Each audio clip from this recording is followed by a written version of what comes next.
Welcome to the podcast, where we introduce you to incredible humans who share their journeys with the mission to inspire you to harness your own inner tenacity to drive your life and career forward.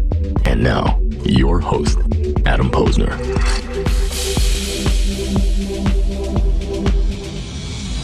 I don't know about you, but I feel like, my 90-day guarantee period with 2020 is up and I want to return it. I want to send 2020 back. I'm done with this shit. I want to return it and I want to get a new one. That's how I feel, Matt.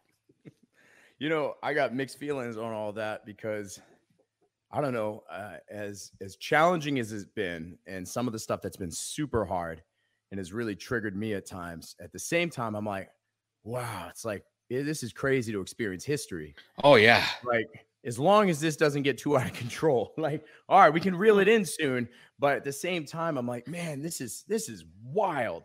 Wild. So it's every day feels like April Fool's, which would be tomorrow. Ooh. And so it can't wait for the government to say it was all a big joke. I wish, man. Man. So let's do the proper intro. We are live. It is 4:37 here on the East Coast, and in Austin, Texas, it's what, an hour earlier, right? We are 3:36 p.m. 3:36. So they're actually an hour and 1 minute earlier than here. They're a minute slower because in New York we're a minute faster. I'm with my amazing guest today, Matt Gagnon. He didn't know how I was going to pronounce it, but Matt is incredible. Yeah, we're going to do the full intro in a minute there. I had Matt as a kind of a surprise last-minute guest on my show last week. I've been doing the podcast live. I've been trying to do it daily during the week. It's becoming a lot, man. But I'll tell you something interesting, Matt. I had this kind of thought last night that this show and my podcast and all the content production that I've been doing over the last year, in the last 3 weeks, it's been what's keeping me sane, man. It's been keeping me sane on a couple of levels. One, the consistency, the effort, the level of work and time that's going into it is giving me something to focus on rather than all the BS crap that's going on out there. It's giving me something positive. Second of all, if we didn't have this situation out there, there's a good chance that you and I would have never connected. We won't be having this conversation. I'm sure we would have connected at some point, but maybe not as soon.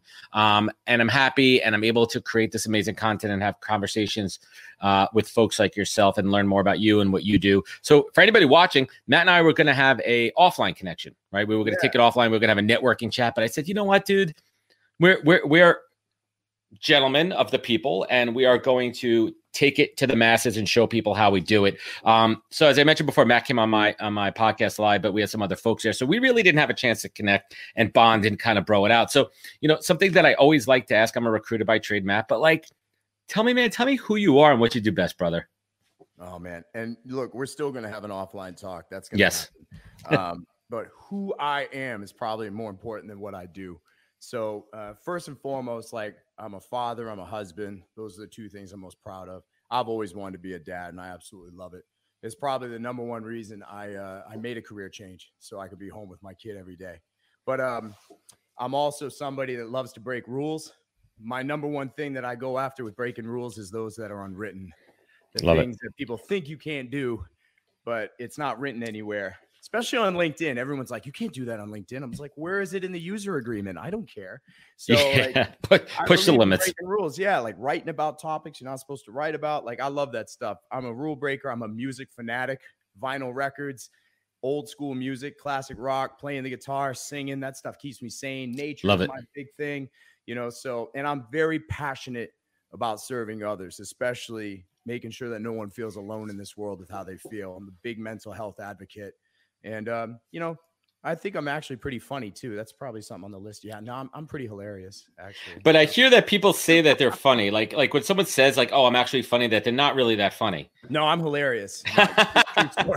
True story, man. No, I make people piss themselves. I made people piss themselves. That's how I know I'm funny. Here's a funny thing though, is I have this disorder called cataplexy. What's that? Cataplexy is a muscle weakness disorder. It's neurological. And it usually complements narcolepsy, which is also a gift I have. But cataplexy is this thing where when you have extreme emotions, sometimes it can cause you to pass out. The number one reason usually is laughter. So if I laugh too hard, I start seeing stars and then the ship's going down. And it's actually, there's nothing dangerous about it. It's just hilarious. So for my friends, it's like a badge of honor if they tell a joke so good that I just topple over. Wow. Yeah. And it's even funnier when I'm alone watching comedy, and I pass out by myself.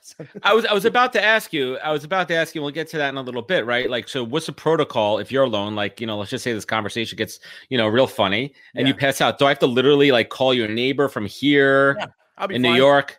I'll pop back up. It doesn't knock me out. I just go down. So like kind of like lightheaded. Oh yeah. I get superstars, everything. And I'm like, some people pay for that shit. Oh man. But like I was watching a Netflix comedy special the other day and I'm eating cereal and it was so far. I started shaking like that. And this milk's going all over the place. I couldn't move it.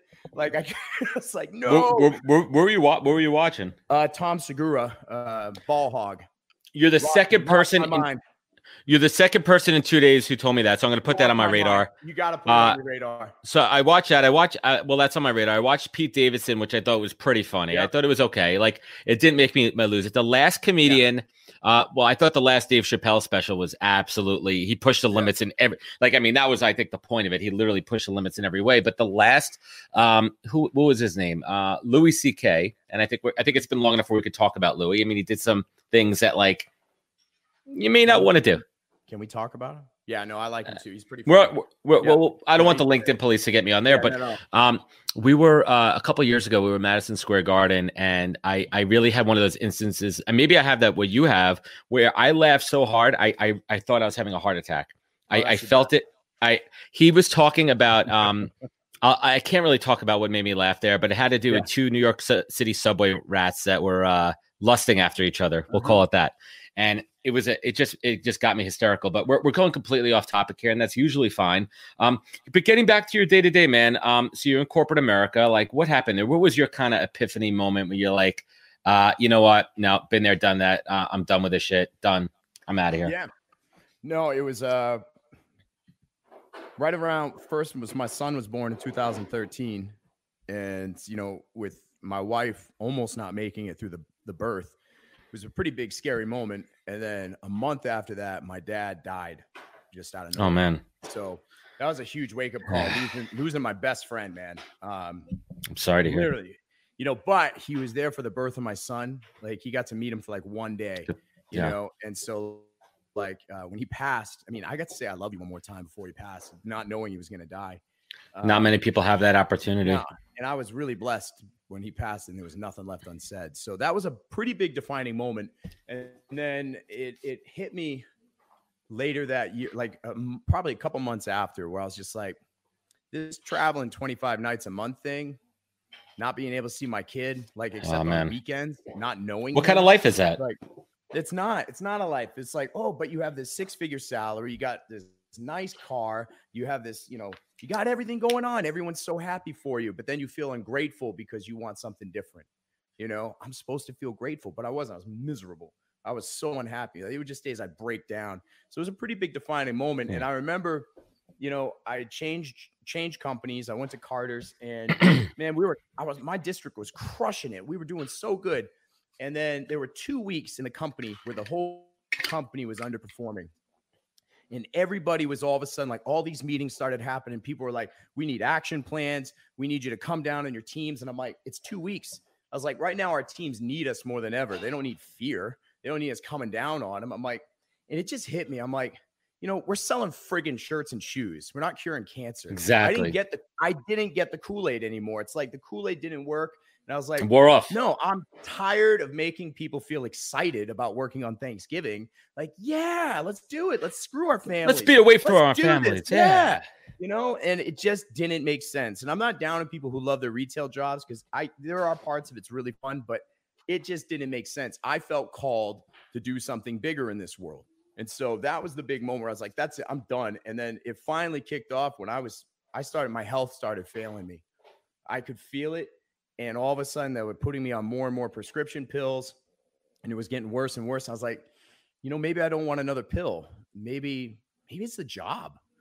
Maybe it's my relationship with the job that's not good either.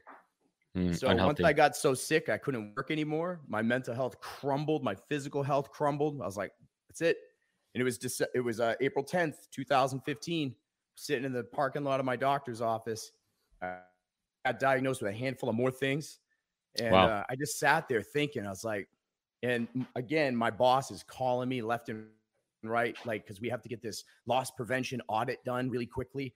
And I'm like, so all this shit was just coming down on you. They know I'm getting a CAT scan that day and like on my brain and stuff like that. And I'm like, I don't care. So yeah, I called HR. It was like the hardest call to make. It was like slow motion. And I hit the call button. And all I remember saying is, I'm going on medical leave and I'm not coming in next week. And then the rest was a blur. And I never went back. That's it. Yep. I was also, if anyone out there is thinking like they're going to wait for the perfect time to do this stuff, it's never a get perfect used time. to waiting. You better get used to waiting, because when I did it, I was overdrafting my bank account. It was miserable. Let's kind of ruminate on that for a minute, because I kind of want to interweave. I just had a giant iced coffee.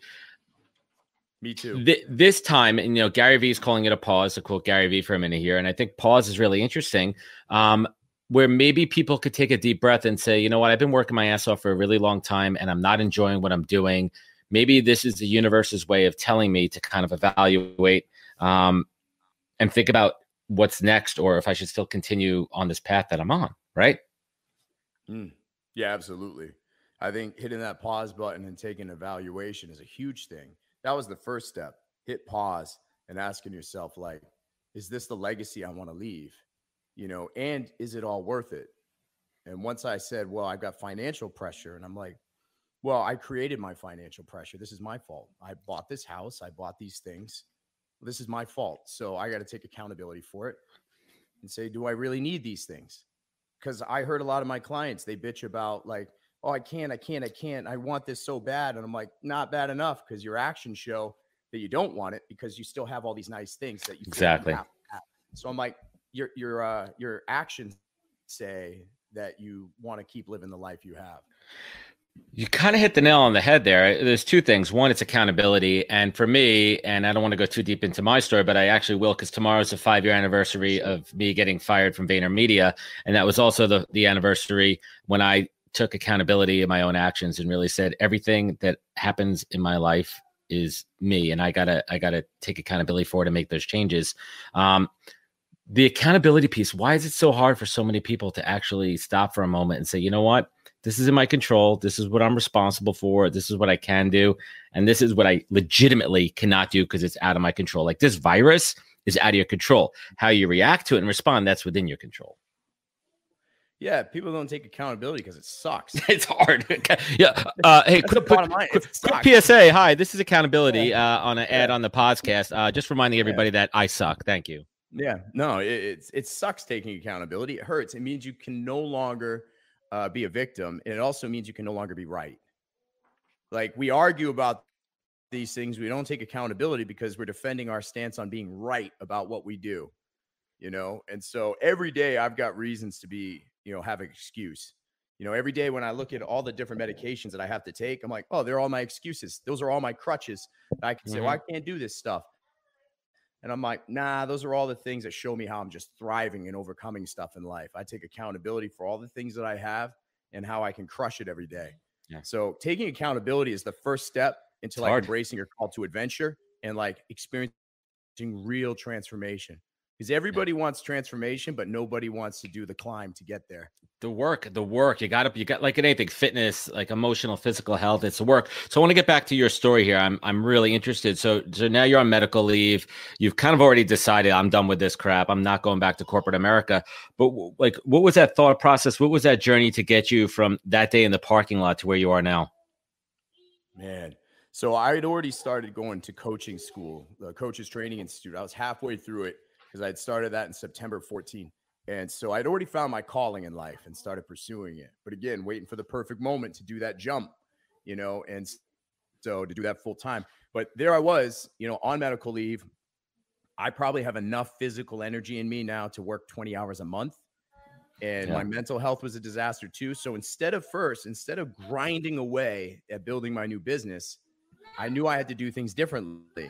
I used to believe that my only gift was like to out hustle and outwork people. And now that was taken away. And so I had to embrace this limiting belief I have that I'm smart, because I used to not think that. I had people like, just always tell me I was a cheerleader and that's it. And no, I'm actually smart. And so I embraced that. And again, I started diving back into the things in my life that I forgot to do.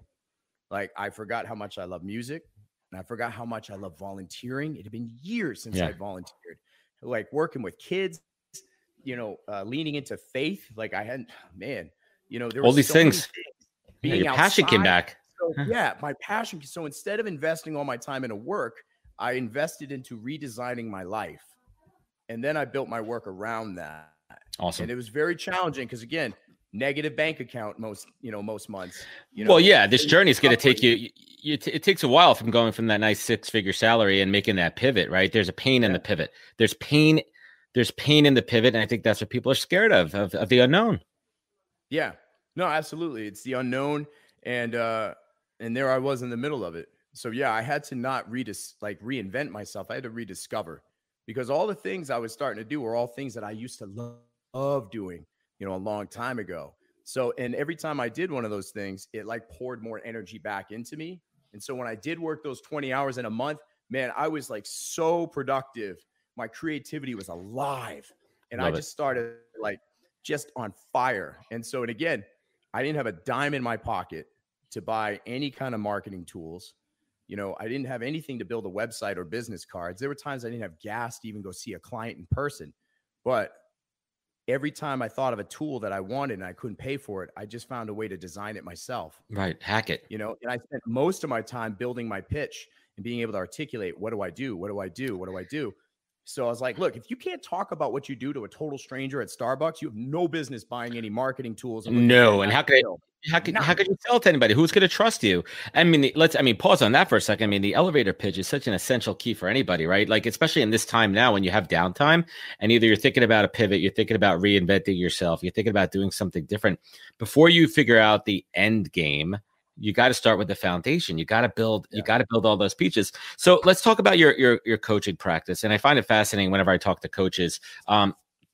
First question is, what is your coaching approach and mantra? Yeah. So my slogan is live with a courageous heart. And the whole purpose behind that is what it means to live life aligned with your values. Because I believe it takes extreme courage to live life aligned by your values and not the values that your friends and your family and society wanted for you. And so that takes courage. And that's also the immediate path to finding like fulfillment in life, not happiness, but fulfillment, And so there's a difference between the two. But I have spent a lot of time working with a very diverse group of people.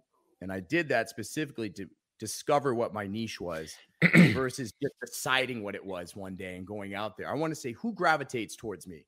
Who naturally comes my way, and who do I love working with? And so I found that I loved working with people who went through similar experiences as me. And that was typically high performers, like elite performers, executives, entrepreneurs. They gravitated towards me the most because they saw me living a life that they were like longing for, but didn't know how to get into it. So they were on the verge of burnout, or they had burned out, and their performance was now starting to suffer. And like they had no family life, they had no life outside of work, and they just had no way to escape, And so the funny thing is, a lot of them would approach me first for professional development, some kind of professional coaching. Interesting. As soon as they got into a conversation with me, it's like, dude, I'm suffering, I'm depressed, I need help, like my family life. It was just a safe way for them to talk about life coaching. And so I stopped going by this whole executive coaching thing and just said, no, I'm like a mindset coach, life coach, because that's honestly what I do. Mindset's everything. I can't help you with any of your professional development if your mindset's garbage. It's just like building a house on just a crap foundation. Yeah, I mean, it all starts with the foundation, and now such a reset for everybody. So, mindset's interesting. I don't want you to give away all your secrets here, all your trade secrets, but I'll give you anything I want. Open source here. Like when you first decide to engage with a potential client, and correct me if I'm wrong here, but I believe that most good coaches, they will have a pre-call first to make sure that somebody is open to being coached and that's aligning, right? But what is that? What is that process to see if somebody's aligned with your methods, your style, and to see if they're really receptive to if they're coachable? First, if a client's willing to jump through a few hoops, a potential client, to get to you, that says a lot to me.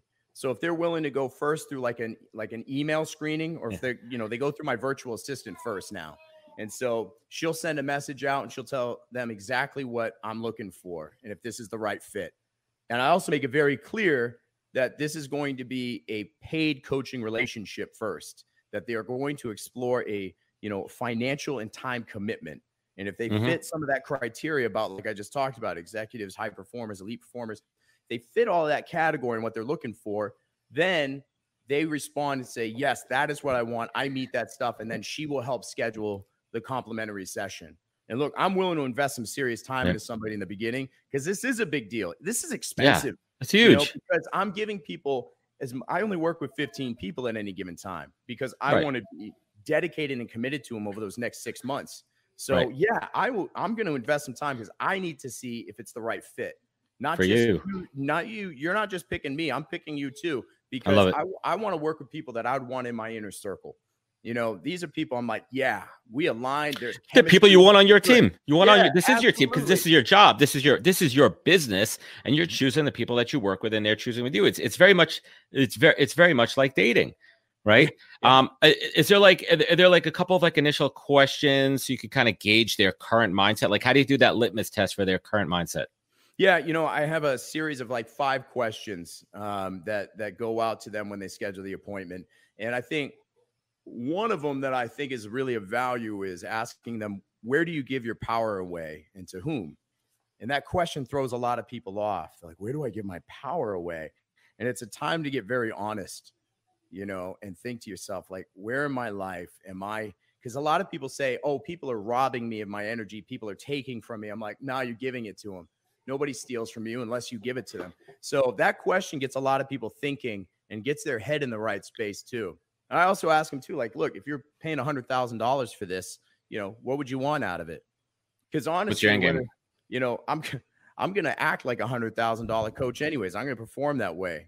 Maybe I should charge that. But that's the whole thing. I'm like, what's the big picture? I want to teach your value. How to dream big. So yeah, I give them some tough questions that go that introspective type questions. So they get an idea that, look, we're going to dive deep in this. So yeah, I only want to work with people that are willing to go to that vulnerable space. And vulnerability. But that's another thing too. Vulnerability is an interesting thing, and it's a lot more than a buzzword. I mean, vulnerability, for me, I didn't really open up my vulnerability until probably a couple of years after, I left Vayner and I was going down the road of my new career path. And vulnerability for me was the first time when I was able to tell people my story of Vayner, of saying the word, I got fired. Yeah. I got let go. I got fired. For a while, I spun it as, I got, we parted ways. It wasn't right for me. But once I was able to share my story and really be open to exactly what happened there, because I don't let that one moment define my entire life. And it didn't like predicate my future. But what it does is it allows me to be more relatable to people and say, hey, listen, everyone else, so many other people have been through the same thing. So many people have been in a situation where they might not be in the right job. They might have not been set up for success. Maybe like me, you weren't in a position mentally at that time to bring your A game. Wasn't the right place, wasn't the right time. And looking back on it, I could say I'm thankful for that 5 years ago, because I wouldn't be sitting here with you right now. I'd probably be in some other career where I wasn't being fulfilled. Right. Yep. But now I'm fulfilled in my career. I love what I do and everything. I want to take a quick pause and just recognize some of our fan club. Lorena Acosta, our number one fan. I think I'm the co-president of her fan club and vice versa. Anthony, who I spoke with last week, just an incredible dude. Mark Noodleberg. Mark, what's happening, man? You and I are connecting, I think, on Thursday. Tracy, I don't know you too well. Oh, I know. Hi, Tracy. What's happening over there? And everyone else tuning in across all the other platforms. I know your time is valuable, so thank you all for spending some time on this Tuesday/Wednesday/Thursday/Sunday/ whatever day this feels like to you, day with Matt and I. So Matt, you mind if we get a little personal? Well, that's kind of my thing. So yeah, that's kind of your thing. That's kind of my thing. When Matt was on my show last Monday, and I know Matt's going through a lot during these times now. And if you don't mind me saying, you're separated from your family because they are physically in Maine, I believe, right? It's in your in-laws' house up there. And as a parent, I got 2 small kids. I have an 8-year-old and an 8-year-old daughter, 1.5-year-old son. They're somewhere up there on my. They're over there somewhere on my mantle. there's nothing more than a parent in your heart wants is for our kids to be safe. Like, and you know in your heart that your kids are safe. How does that balance between knowing that they're safe and being physically apart from them feel? It's a tug of war. You know, there are some moments where it just sucks. And then there are other moments where I'm grateful. And then there are a lot of moments where I feel both, you know, and, you know, the other day was really tough because, you know, they left on March 10th. This was supposed to be just like a spring break kind of vacation. 21 days ago, 3 weeks. Yeah, exactly. And so now it's, you know, unknown when we'll be reunited. But, you know, 2 days ago, he rode his bike for the first time without training wheels. And it was a moment of being so proud, but then a moment of like, well, I was supposed to be the guy holding the bike. You know, I was going to let go. He was going to do that. And so that was a hard moment where I had a pretty major pity party that day. And rightfully so, man. It's okay to have that feeling. Oh, you're absolutely. human. You're a fucking dad. Like, of course you're going to feel that. No. And I gave myself that. Like, I just broke down, man. And it was really hard. But at the same time, being grateful that being proud of him, you know, again, he's totally disconnected from everything that's going on. He's in the woods. You know, there's no one bothering him out there. He's totally safe, you know. And so, and he's around family that just loves him to death. So we FaceTime as much as possible. But, you know, it's not easy being in this space surrounded by his artwork and toys and just like seeing the shadows of a family life, you know. And so it took, I'm not going to lie, it took a couple weeks to really find a way to get moving again, you know. And so the first thing that happened was I stopped sleeping properly. And then once I stopped sleeping right, then my nutrition goes downhill because my body starts wanting carbs and sugars. I stop working out because I don't feel good. And then when I stop working out, I stop reaching out to people. I isolate, and then it goes to depression. So it all starts with sleep. And so I got back onto my sleep schedule yesterday, and I woke up this morning feeling great. You were telling me that when you came on it. It all starts with being energized, right? You have to have your body, you know, we're in this weird place, man. We're in a very weird place, but at least you know that your family's safe and you know that you're going to be reunited with them. This is temporary. This is temporary. This is not, you know, this is temporary. This is not, you know, this is awful. Like, don't get us wrong. What's happening right now in the world, what's happening in the States, what's happening here in New York and so many other cities is horrible. But it is preventable to an extent. And we will prevail and we will get back to it. But you have to have that faith and you have to believe in deeply in your faith right now. Yeah. And knowing that your kids are in a better, they're in a good spot right now. They're safe. I've made peace with the fact that I'm probably going to miss his birthday, you know, at the end of April. Like, that's more than likely going to happen. You know, if it happens, it happens. But, you know, I'm going to make the best out of it. And I'm going to utilize this time the best that I can. But you talked earlier about, you know, feeling powerless. You know, we don't have control a lot of this situation. We don't. But you do have total control over those supply lines, I call them, because that's what I focused on, getting healthy. I can't control I couldn't control the sicknesses, the illnesses that I had. But I could control my sleep, my nutrition, my prayer time, my fitness, and my inner circle of friends. Total control over those 5 things. Every human being does. And so once you focus on those basic needs, man, your mindset's going to be solid as a rock. It makes you almost bulletproof to the outside stresses of the world. So get on track with those things now. Absolutely. And how are you dealing with the isolation? It's tough, right? Like, you know, I mean, I have I have plenty of people around me, and I'm almost kind of like I'm missing the isolation. I would like a little bit of isolation. But are you finding those silver linings in the isolation, like so much introspective thought and so much time alone to really go back to those passions that are reinvigorating you? So when they do come back, you're gonna be like, you're gonna grab your son and you're just gonna jam on the guitar and show him stuff and like what you just learned and throw in some records that you haven't heard in a number of years. Like, let's talk about the silver linings of isolation. Well, you know, I want to reframe the word isolation to solitude. Isolation feels like a retreat, like a running away from something. Solitude is a place of recharge and a place of being introspective. And so if I reframe it to that, I'm in a better mindset. I don't know if I give off the energy or not, but I'm a raging extrovert. And so human connection. If you can't tell, big, you know, he's also wearing a weighted vest for anybody who's just listening to this show. No, these are explosives. I'm ready to go at any time. He's good to go. But no, like the solitude piece, I am learning to value that, because I always have. As I've gotten older, I've learned to value solitude, just a place to be grateful. And so the first thing I did was I created a space, because I really value physical environment. Like Yep. I need a good physical environment, a place to feel safe, a place to recharge. So I use this tiny backyard. I'm in a small apartment right now. I saw that picture, man. And you're in Austin, right? What part of Austin are you in? I'm South Austin. I'm about 5 minutes from downtown. So okay, cool. I'm in a good location, but I got a beautiful house out in Lakeway near the lake, just outside. But I lease it out now so we can travel more and be separated. But yeah, I took my backyard. I put down some simple stuff just to make it nice. A little bit of mulch, a little bit of like a little fire pit, some tables. Like I got old Christmas lights that were free that are white. And so, yeah, it's a little happy place, man. Yeah, it's thrilled. So I'm playing records. You know, I've been playing 8 tracks because I got a little portable 8-track player. So my Bluetooth speaker broke. So I popped in some Led Zeppelin on an 8-track player. So, man, it's a different sound. It's a different, it's a different aesthetic, right? It's a different audio aesthetic on the vinyl versus the 8-track versus digital versus streaming, right? There's so many. Yeah, portable 8-track. It sounds like garbage, but it was so much fun.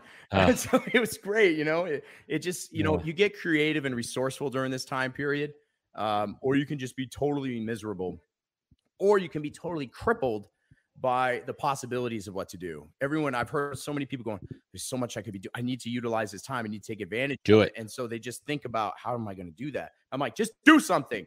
And so you won't just take action. Just take action. Poke around, try some different stuff, you know? So I've been doing that, but I'll be honest with everybody. I had some very down days, and I ate a lot of cereal, and I just sat around. You know, today was a great day where I said, you know, I'm going to wear pants. Like, this is a big day for me. I'm going to put pants on. So, you know, there are things to celebrate right now, but just because we have all this time, it's overwhelming. It's almost too much.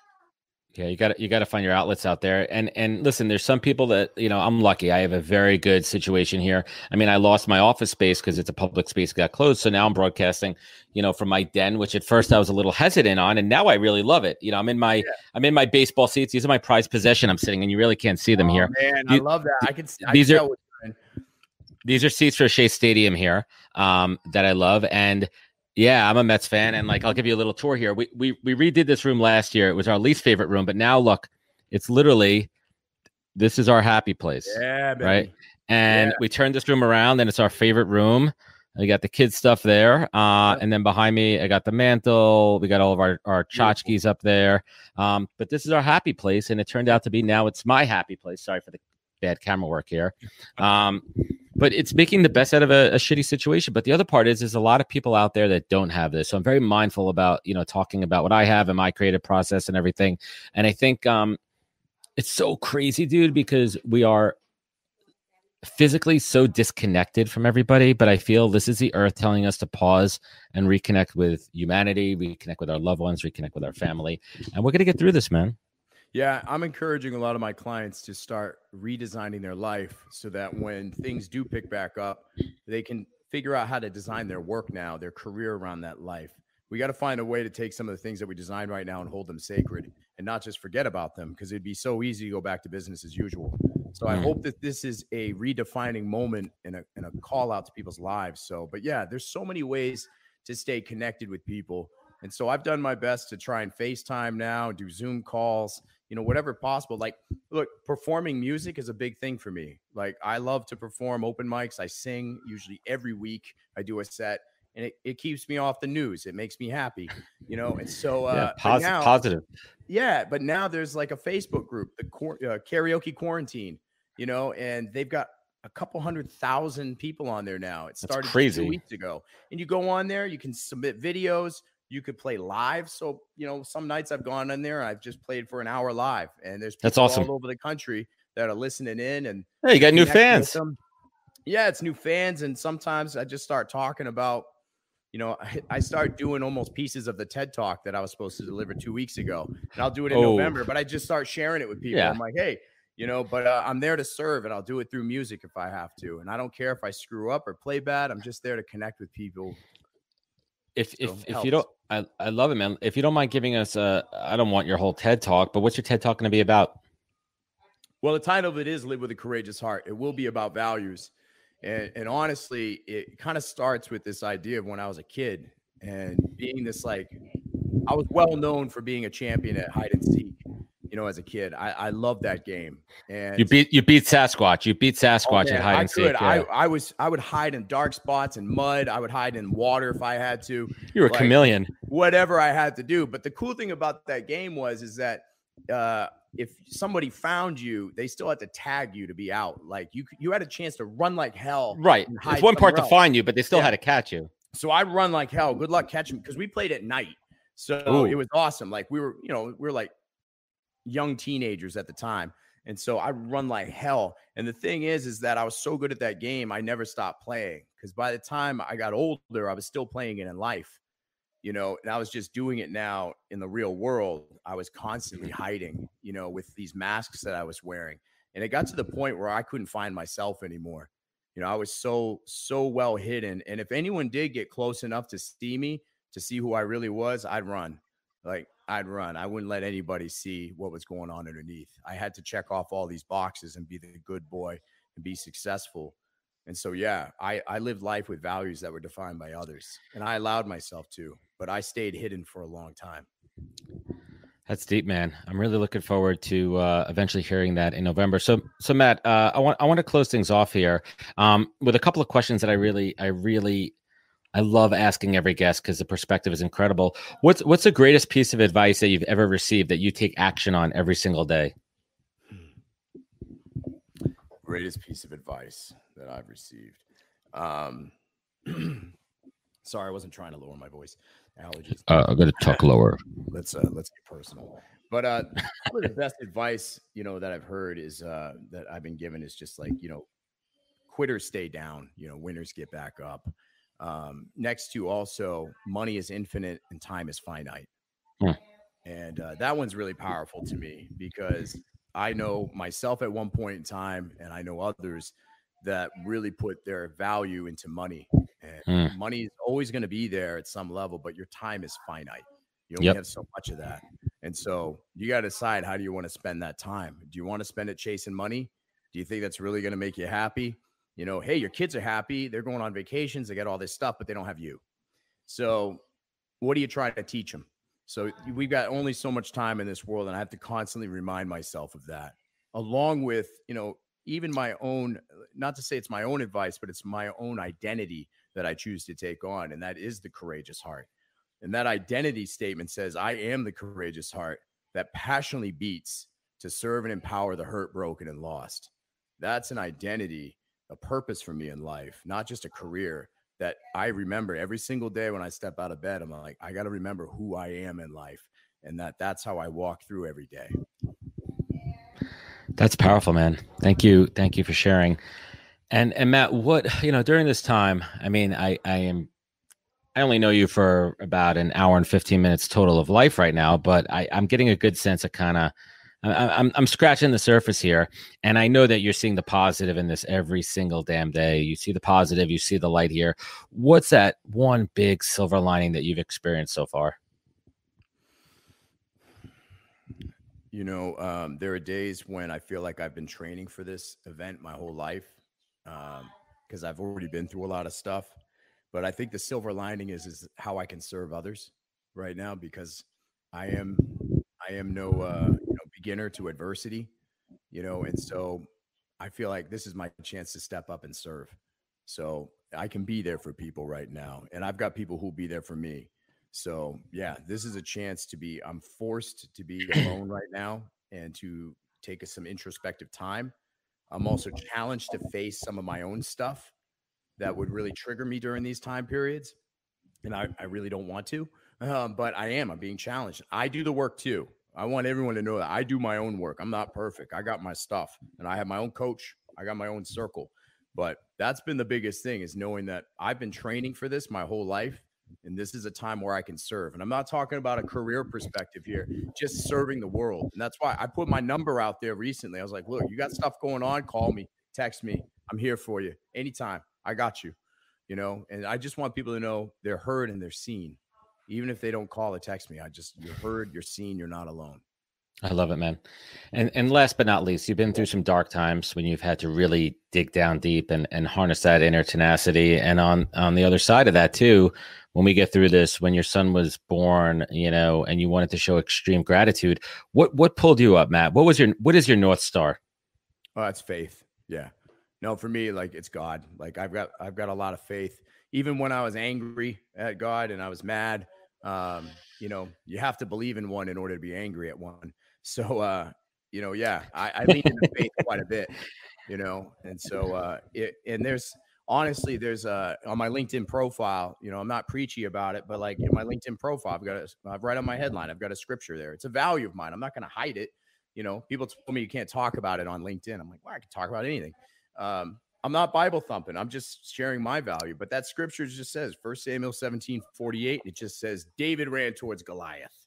And I'm like, that's my jam, man. What giants am I supposed to be running towards today? Slay them. All of you, like, look, you got a giant in your life. Are you running towards it or are you retreating?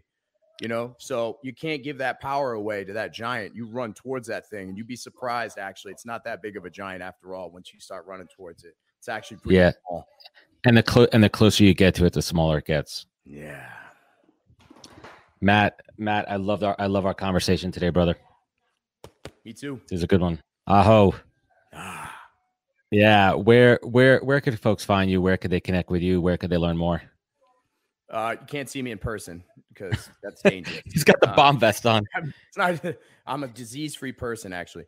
But look, you want to connect with me? I don't have a finished website. I've never needed one, but LinkedIn is where I do probably 70% of my business. Find me on LinkedIn. Let's chat.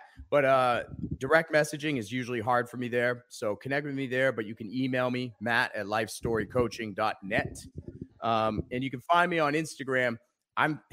This is probably a conversation for another day, but I'm learning to transition from the Life Story Coaching brand to my own personal brand, and that was a weird choice because I was like, is it all about me? But that's how people recognize me. So you can find me on Instagram now at I am Matt Gagnon, Gagnon. But yeah, reach out to me anytime. I just love connecting with epic people. Awesome, man. And everyone following along on the stream, thank you so much for spending some time saying hello to everybody on Twitch, which I just signed up for, everyone on my Facebook page, which we signed up for, and everyone obviously on LinkedIn, my home turf. Certainly appreciate everyone joining us on the podcast. I have a crazy week coming up. Tomorrow, I am talking to, I don't want to mispronounce his last name, Luke Kasunik from Kansas City, Missouri. Him and his crew out there have built a pretty cool Gen Z social marketing agency. So I want to talk to a Gen Zer and make myself feel real old, Matt. That'll be fun. I'm going to try not to be the old man in the room. Thursday at 5:30 p.m. Eastern time, I am having a happy hour with my main man, Bon and Bo. I don't know if you know Bon and some man. Check him out. The guy's been around the block a few times. And then Friday, I'm going to wrap it up with my true, my soul brother and my complete spirit animal, Dave Meltzer, someone that I absolutely love. Dave's going to be on at 1:00 p.m. Eastern time. I'm also recording tomorrow with Dawn Burke. We're going to have a great chat about recruitment branding. It's incredible. So I'm doubling down on my content. I'm doing a lot there. And tomorrow's also a big day for me, and I'll talk about it tomorrow. It's my 5-year ex-Vaynerversary. 5 years since Gary said, "Get the hell out, but I love you." I get the hell out, but I love you. You don't got to leave, but you can't stay here. And I love Gary, and maybe he'll have me on his Tea with Gary V at 9 a.m. tomorrow. We'll see if I will make a special guest appearance. But Matt, let's keep the conversation going. And everyone following us, thank you for joining us on the podcast live. We'll be back tomorrow at noon Eastern time. Catch us then. Take care, everybody. Wisdom is forever, but for us, it's time to go. Thank you for joining us. Luckily, we'll be back with our next episode soon, jam-packed with more incredible humans.